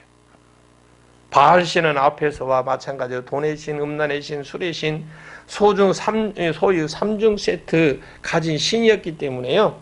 바알신을 수출하면 결국 하나님이 이스라엘을 심판하실 것이라고 충고해주고 모압왕이 바로 이를 시행으로 옮기는데 대적하지 않고 통과시키면서 이스라엘 백성들이 그 길 모압을 통과를 시키면서 그러면서 은근히 한 말을 던져 우리가 통과를 시켜줄 테니까 가는 길도 힘들고 하니까 잠시 우리가 그 기간에 축제 기간인데 잠시 좀 들렸다 가시옵소서.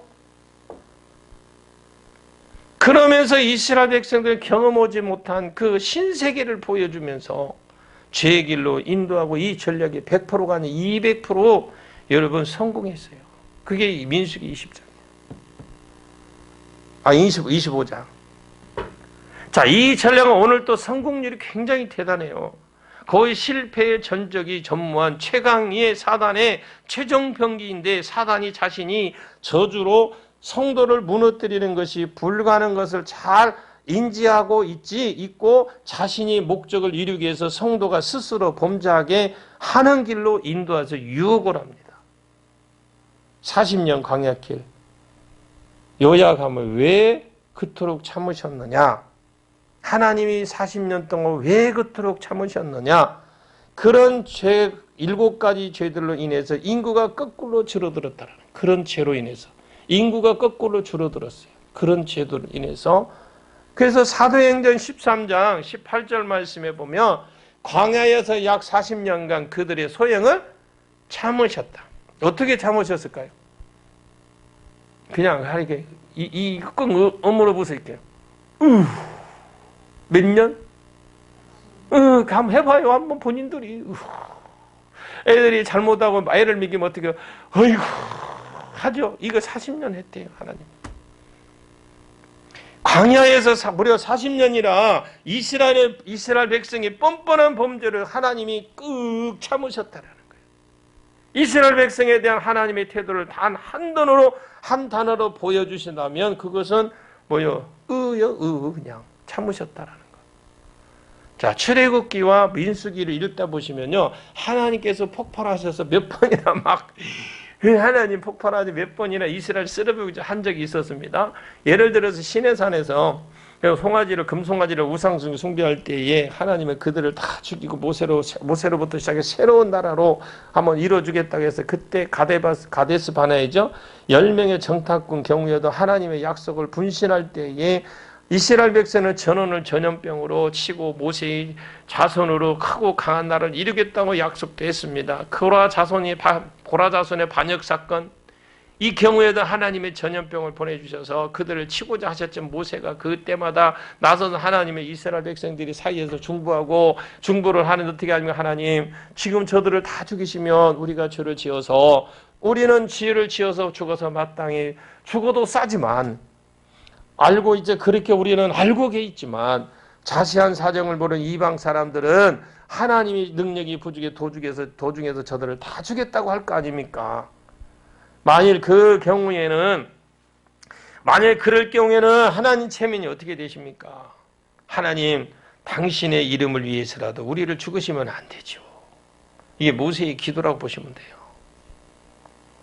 문제가 생길 때마다 모세는 이렇게 중보를 했다고 하시면 돼요. 하나님이 이런 모세를 중보의 기도를 들으시고 이번에도 내가 내 말을 들었다 하시면서 이스라엘 백성들을 용서하신 줄로 믿습니다. 하나님의 약속을 믿으십시오. 우리가 겉보기에는 모세의 중보로 인해서 하나님이 참으신 것 같은 그런 느낌이 들어가는데 이것이 이유의 전부는 아니에요. 성경을 더 깊이 자꾸 읽어보면 이게 아니구나 하는 것이 처음에는 그렇게 느껴져요. 근데 계속 읽어보면 그렇지 않는데 과거에 아브라함과 이삭과 야곱 했던 약속, 이 말씀 가나안 땅을 주겠다고 언약하셨기 때문에 하나님께 더 궁극적으로 오래 하고 참으신 겁니다. 우리가 맨날 하니까 죄 앉아서 하나님이 그냥 이뻐서 그냥 엉덩이 툭툭 두드려 주는 게 아니에요. 하나님이 알면서도 그냥 꼭 참으셔요. 하나님은 죄인을 심판하시잖아요. 그러나 심판하시고자 하는 마음보다 죄인을 심판하시는데 하나님 심판하시는 그런 마음보다 더 큰 마음이 있다면 이들이 비록 죽어도 싸다고 해도 약속하신 대로 가나안 땅을 주고 이 땅에 예수를 보내서 그 뒤를 이어서 역사하고 있는 사단의 머리부터 깨버리고 천하 만민을 복 있는 자리로 돌아하시고자 하는 그 마음이 하나님 마음에 더 강하고 크셨기 때문에 오래 참으시는 거예요. 그래서 구속사가 그런 것을 하나님 마음으로 알자는 거죠. 안 하는 거죠. 이제 가나안 땅에 이제 이스라엘 백성이 들어왔어요. 하나님께서 아브라함에게 주신 두 번째 약속은 가나안 땅이잖아요. 이 두 번째 약속이 이루어지기까지 수정됐던 가장 대표적인 사람은 두말할 것이 모세라고 할 수 있습니다. 근데 모세는 출애굽 시기부터 이스라엘 백성들이 율법을 가르치면서 이스라엘 가야 할 길을 교육해 주었고 40년 광야 생활 동안에 마침내 가나안 땅에 입구까지 이스라엘 백성들을 데려다 놓았어요. 이렇게 모세가 죽고 실제로 이스라엘 백성들에게 가나안 땅을 준 사람이 바로 여호수아거든요. 하나님은 그들에게 백성을 이끌고 가나안 땅으로 들어가라고 하셨는데 여호수아는 순종해서 모단 동편 시딤이라는 곳에서 요단강을 건너 길갈로 언덕으로 올라왔어요. 시딤에서 요단강을 건너갈 길갈로 갈 때 그 길에요. 시딤에서 요단강을 건너서 지도 있으면 그냥 보여주면 여기 하면 좋겠는데 준비는 못해도 죄송해요. 그런 지도를 보면 더 확실해요. 근데 여러분들이 보시라고 방송을 들으시면서 보시면 더 좋아요. 근데 그때 요단을 갈 때에 하나님께서 재미있는 명령을 딱 한 가지 내립니다. 한 지파에 한 사람씩 차출해서 12개를 주어서 가나안 그 요단강 가운데 세우라고 했죠. 그리고 다른 12개죠. 12도를 요단강에 주어서 그 요단강에서 주어서 이스라엘 백성들이 건너갈 길갈 언덕에 두어라 그랬어요. 그게 여호수아서 4장 7절에서 9절까지 말씀인데 시작. 그들에게 이르기를 요단물이 여호와의 언약궤 앞에서 끊어졌나니 곧 언약궤가 요단을 건널 때는 요단물이 끊어졌으므로 그 이 돌들이 이스라엘 자손에게 영원히 기념이 되리라 하리라. 이스라엘 자손들이 여호수아가 명령한 대로 행하되 여호와께서 여호수아에게 이르신 대로 이스라엘 자손들의 지파 수를 따라 요단 가운데의 돌 12를 택하여 자기들이 유숙할 곳으로 가져다가 거기에 두었더라. 9절까지 읽어요. 여호수아가 또 요단 가운데 곧 언약궤를 맨 제사장들 발이 선 곳에 돌 12를 세웠더니 오늘날까지 거기에 있더라. 자, 이 여기에 12돌은 제가 이제 좀 정리를 하고 좀 마치도록 하겠습니다. 12돌을 이 12지파를 상징합니다. 그리고 요단강 가운데 잠겨있는 12돌을 12지파가 죽었다라는 것을 상징합니다. 요단강 가운데. 그리고 전에 40년 광야길에서 불순종하고 뻔질거리는 이스라엘 자손은 다 죽었다라는 표시가 요단강 가운데에 빠져있는 12 그 돌을 상징하는 것이고, 그리고 길갈 언덕에 세워진 12돌은 동일한 12지파가 산자가 됐다라는 걸 상징하는 것입니다. 이제 우리는 하나님에 대하여 산자가 되었습니다. 그래서 이제 하나님이 뭐라고 하시는 것에는 살아서 반응하는 자가 되었습니다. 이 표시가 길갈 언덕에 세워진 12개의 돌이 상징하는 것인데, 한마디로 옛적에 이스라엘이 홍해에서 세례를 받았던 것처럼 요단강에서 세례를 받으셨죠. 그래서 하나님이 우리에게 주어진 사명 잘 감당할 때에 우리와 동행하시고 함께 하시는 하나님인 것을 믿으십시오. 이렇게 해서요, 돌아온 가나안 땅에는 11개의 성읍들이 있었어요. 11개가 31개. 그 중에 첫 손님이 어디예요? 여리고성입니다. 여리고성까지만 하고 마칠게요. 여호수아에게 첫 성, 이 부분이 중요하기 때문에 저녁에 들어가는 이해가 쉽습니다. 여리고는 이기는 것이 중요했잖아요. 근데 무슨 일인지 첫 단추를 잡길 꾀야 다음 단계의 진행이 원활해지는 거거든요. 만약에 실족하면 가나안 땅에 들어가지도 못하고 목숨을 보장받지도 못합니다. 그래서 여호수아는 나름대로 그냥 각자 각을 딱 잡고 여리고를 향해서 막 나가고 있는데 거의 도착할 지경에 한 사람이 칼을 싹 빼들고 나타났죠. 뿅 하고 나타났는데, 그때 당신은 누구십니까? 아군입니까? 적군입니까? 그 사람이 나는 네 편도 내 편도 아니고 적편도 아니고 여호와의 군대 장관으로 이곳에 왔다 그랬어요. 여러분, 구약 성경을 읽다가 여호와의 사자, 여호와의 군대 장관 이런 표현은 거의가 오실 예수님이라고 보시면 됩니다. 여호와의 군대 장관이라는 말을 듣자 여호수아도 그 자리에서 엎드려 절하며 주여 종에게 무엇을 요구하시나이까 하고 물었잖아요. 그때 여호와 군대 장관이 내가 선 곳이 거룩한 곳이 내 반에서 신을 벗으라 그랬어요. 자, 이 말은 왜 신을 벗으라고 했느냐? 신을 벗는 것은 너의 권리를 포기하고 네가 계획 세웠던 거 다 내려놓고 양도해라. 지금 내가 할 일을 나에게 넘겨라는 뜻입니다. 룻기서 4장 7절 말씀해 보시면 왜 여호와의 군대 장관은 여호수아에게 신을 벗으라는 걸 요구했느냐? 욥기서 4장 7절 없나요? 있어요? 누께서 그럼 올려주보세요. 시작. 옛적 이스라엘 중에는 모든 것을 모르거나 교환하는 일을 확장하기 위하여 사람이 그의 신을 벗으며 그의 이웃에게 던져주었더니 이것이 이스라엘 중에 증명하면 전례가 된지라. 자, 왜 여호와의 군대 장관은 여호수아에게 신을 벗으라고 요구를 했을까? 아브라함과 이삭과 야곱에게 가나안 땅을 주시기로 하신 약속, 이 약속을 주신 분이 하나님이시기 때문에 하나님이 약속하신 것은 하나님이 이루신다라는 거죠.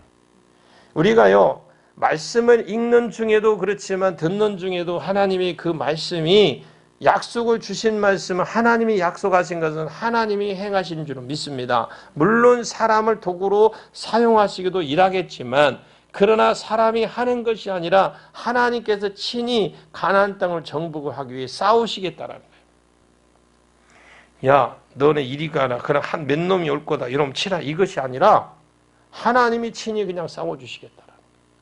그래서 군대 장관 모습으로 찾아오신 줄로 믿습니다. 여러분이 그 어떤 기도할 때나 생각할 때 보면 누구의 생각이 나고 누구에게 뭐 해주고 싶은 생각이 뭐 할 때 그때 그건 성령님이 주시는 생각으로 하시고 실행에 옮기시면 복이 될 줄로 믿습니다. 그런데 대부분 보면 사단아 물러가라 그런다고. 좀 액수가 크면, 좀 덩치가 크면 사단아 물러가라 그래. 그리고 조금 그러다가 액수가 좀 작아지면 아멘 해. 그건 사단이 주는 거예요. 아무 필요가 없어. 하나님 원하시는 게 아니에요. 하나님 10개를 요구하시는데 너무 크다 보면 생각하면 흔들어 놓고 그게 본인이 나요. 나요. 나는 그게 사단아 물러가라 몇 번 했어요. 옛날 몰랐을 때는. 전세병 빼가지고 목사님 그 교회 그거 뭐 교회 전세금 갚으라고 하더라고. 뭔 소리요? 어? 겨우 새방에서 전세방 갔는데. 그래가 쫓겨날 뻔했어요. 그렇게 했다가 쫓겨날 뻔했다고. 어떻게 싸우시는지 보십시오. 하나님이. 전략을 주세요. 여러분 하나님 말씀을 알면요. 내가 못할 것 같지만 하나님이 전략을 가르쳐줘요. 하나님께서 전략을 지시하시는데 이 성에는 이렇게 해라. 이 문제는 이렇게 해라. 이 상황은 이렇게 맞는 전략, 그 상황에 맞는 전략을 주세요. 왜냐하면 여러분 여리고성이 그냥 여러분 오늘날 최첨단 장비를 가져도 한 번만에 와라락 무너질 길 할 수 있는 그런 여리고성이 아니에요. 근데 자 그리고 보십시오. 이렇게 새로운 것이 나니까 노아 때도 그랬고 모세 때도 그랬고 여호수아도 마찬가지입니다. 이 단계는 사람의 순종이에요. 사람 순종. 하나님께 전략을 주실 때에 사람이 할 일은 무엇이냐? 하나님이 어떤 은혜를 주시 전략을 주실 때 우리가 할 일이 뭐냐? 글쎄요. 하나님 제 생각에는 이게 더 나은 것 같은데요. 하는 것이 아니라 그냥 순종하십시오. 아까처럼 사단아 물러가라 하지 말고 나처럼 이해가 되든지 안 되든지 무유익이 보이든지 않든 오로지 그냥 순종하시면 무너지게 되어 있습니다. 그리고 3단계는 하나님의 개입이 있어요. 1단계, 2단계 하고 나서 그게 순종할 때 하나님이 개입이 있는 걸 봐요. 저는 이 여호수아가 여리고성을 무너뜨릴 때 다른 부분을 본 게 아니라 하나님이 첫 번째 요구는 뭘까? 그리고 사람이 우리가 해야 될 일은 뭘까? 그리고 난 뒤에 하나님 행하신 일을 이게 세 가지를 보았어요. 우리가 하나님이 주신 전략대로 순종하면 하나님께 그 전략대로 역사하시는 줄로 믿습니다. 예를 들어 병든 자에게 손을 얹으면 나으리라. 그런데 우리가 손을 안 얹으면 어떻게 해요? 안 나아요. 그런데 손을 얹으면 하나님께서 야 병든 자에게 손을 얹으라. 그럼 나으리라. 근데 내가 안 얹으면 안 나. 근데 내가 얹으면 하나님 말씀해 주셨으니까 하나님이 그 순종을 보고 병자가 낫도록 개입해 주시는 것입니다.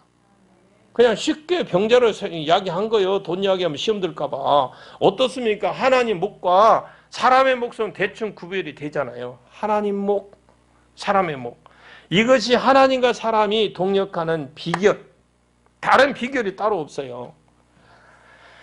그렇다면 위에서 말한 3단계 원리가 과연 그러한지 그 남은 여호수아서를 통해서 확인해 보도록 그래 하겠습니다.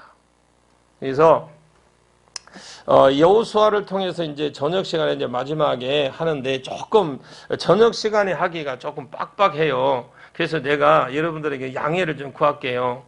한 5분만 더 시간 주시면 안 될까요? 5분만 더 할게요. 5분만요. 왜냐하면 저녁 시간에 좀 하려면 막 부지런히 가야 돼요. 부지런히 가야 되네. 지금 여러분들 힘든 줄은 아는데 어떻게 할까요? 조금 더 할까요? 네, 조금 더 할게요. 그래야 저녁에 빨리 마치고 가죠.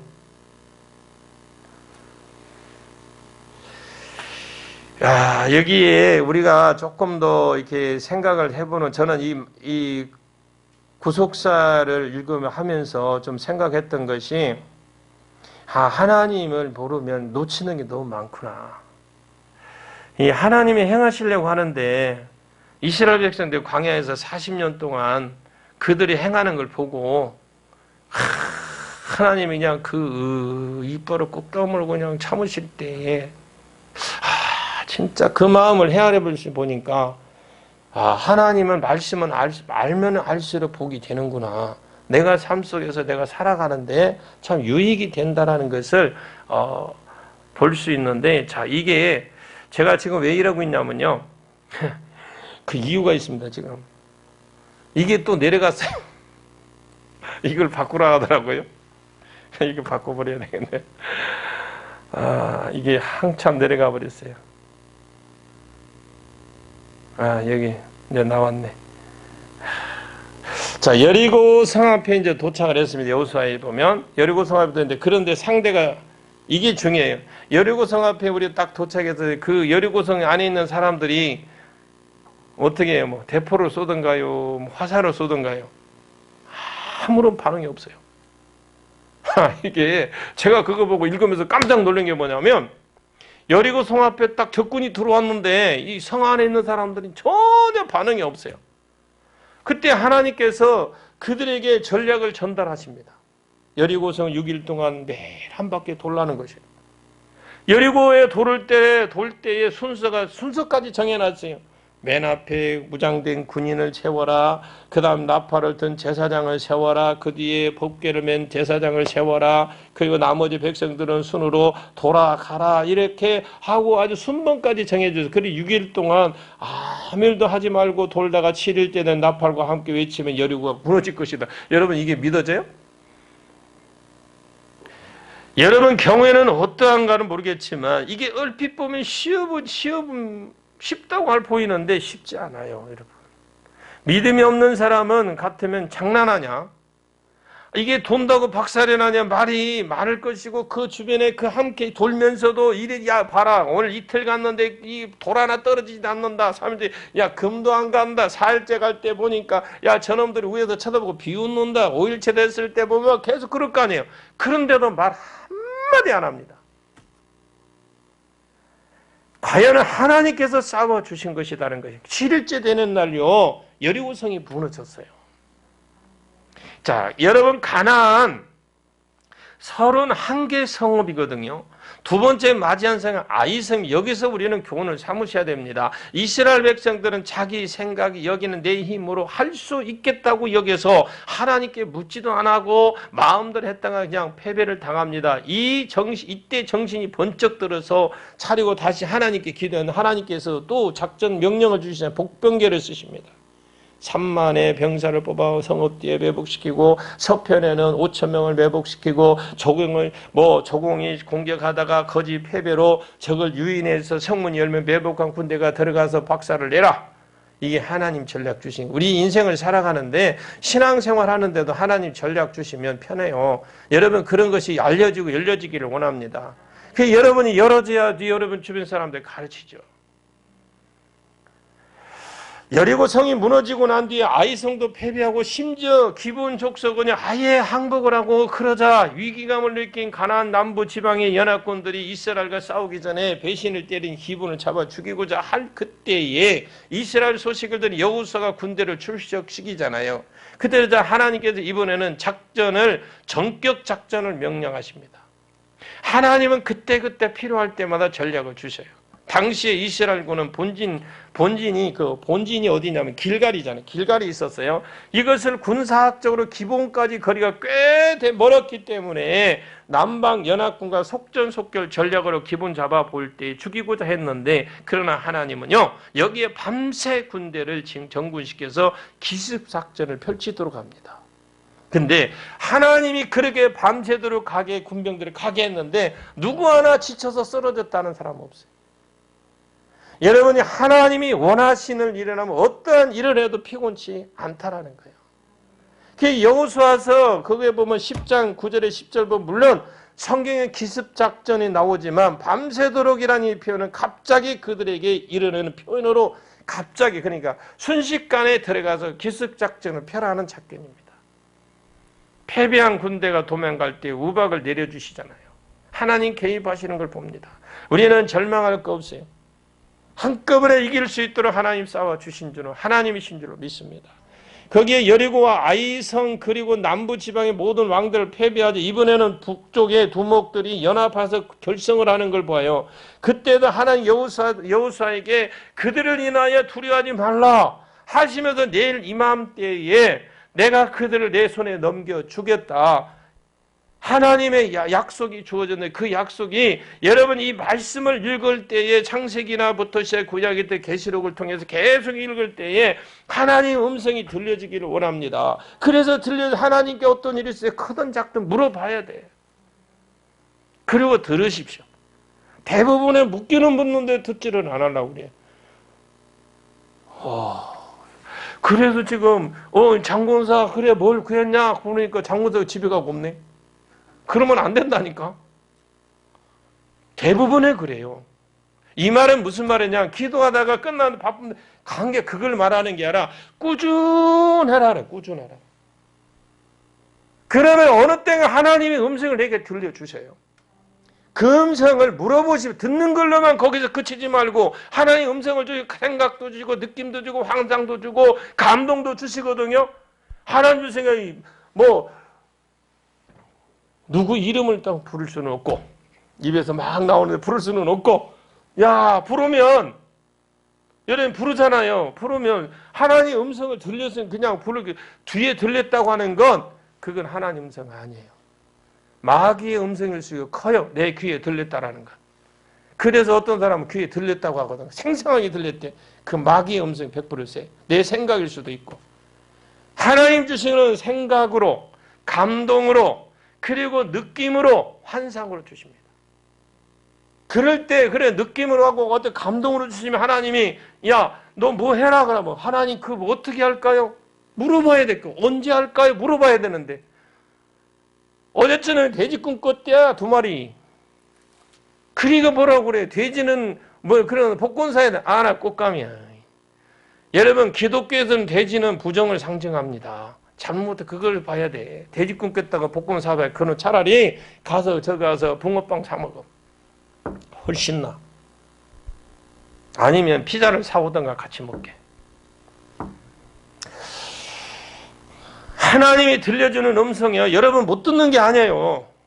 성경을 읽다가 기도하다가 봉사를 하다가 전도를 하다가 주시는 음성이 있어요. 그때그때 물어보시라고 놓치지 말고 대답이 없더라도 물어보세요. 그러면 언젠가는 또 하나님 그 대답 주셔요. 내가 그럴 장소가 조건이 안 됐기 때문에 그러는 거예요. 이 성경 읽어보면 이래서 하나님 이 음성을 주셨는데 금방 이루어지는 게 아니고 하나님 때가 되니까 이루어지는구나. 이걸 느낄 수가 있어요.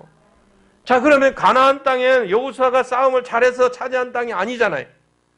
하나님께서 약속하신 대로 그 땅을 정복하기 위해서 친히 싸우셨기 때문에 얻은 땅이 가나안 땅입니다. 이러한 사실을 여호수아의 고별 설교 때에 분명하게 드러나죠. 정리를 하겠습니다. 이제 여호수아 23장에 보시면 나이가 들어 노년이 된 여호수아가 고별 설교를 하는 장면이 나오죠. 여호수아 이렇게 설교한 너희 하나님 여호와 그는 너희를 위하여 싸우셨고 그가 너희 대적을 너희 앞에서 쫓아내셨고 강대한 나라들이 너희 앞에서 쫓아냈고 그가 너희를 위하여 싸우셨다라고 이렇게 설교를 하거든요. 그 말씀이 무슨 말씀이냐? 바로 아브라함에게 주셨던 두 번째 약속이 성취가 되었다 이 말씀입니다.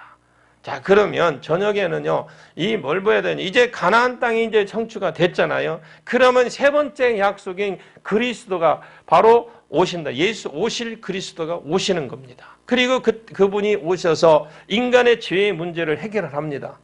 인간의 죄의 문제를 해결하고 하나님께서 그 예수님이 십자가에 죽으시고 죄 문제를 해결해 주시고 승천하시면서 우리에게 주신 거 있어요. 선물이 있어요. 어떤 선물이냐면 우리에게 주어진 선물이 바로 이 에덴 동산에서 아담이 잃었던 그 모든 영적 탈취물을 다시 사단의 머리를 깨버리고 취하셔서 우리에게 주신 것이 직임적 은사예요. 그 은사를 받아서 복 있는 자리로 돌아오게 하는 그 사명을 주시는데 우리가 뭘 가지고 그런 일을 할 거냐 이 말이에요. 영혼 구원하는데 각자에게 직임적 은사를 주셨어요. 그 은사 가지고 섬기라는 것이고 그 은사 가지고 하라는 것입니다. 그냥 무조건 지금 하는 것이 아니라 그게 바로 하나님의 계획이에요. 그래서 마지막에 이 땅에 지금 우리가 해야 될 일은 많은 사람들을 이 땅으로 돌아오게 복 있는 자리로 돌아오게 하는 게 우리의 사명이다. 그런데 오늘날 어떻습니까? 교회 안에서 찢고 뽑고 싸우고 난리가 나잖아. 왜? 사명을 모르니까. 사명을 안다면 안에서 싸울 일이 어딨어요? 싸우기 전에 가서 전도하지. 영혼 구하러 가지. 저와 여러분 그렇게 하기 위해서 이게 우리가 배우는 줄 믿습니다. 기도합니다. 참으로 고마우신 아버지 하나님 은혜를 진심으로 감사를 드립니다. 하나님이여 우리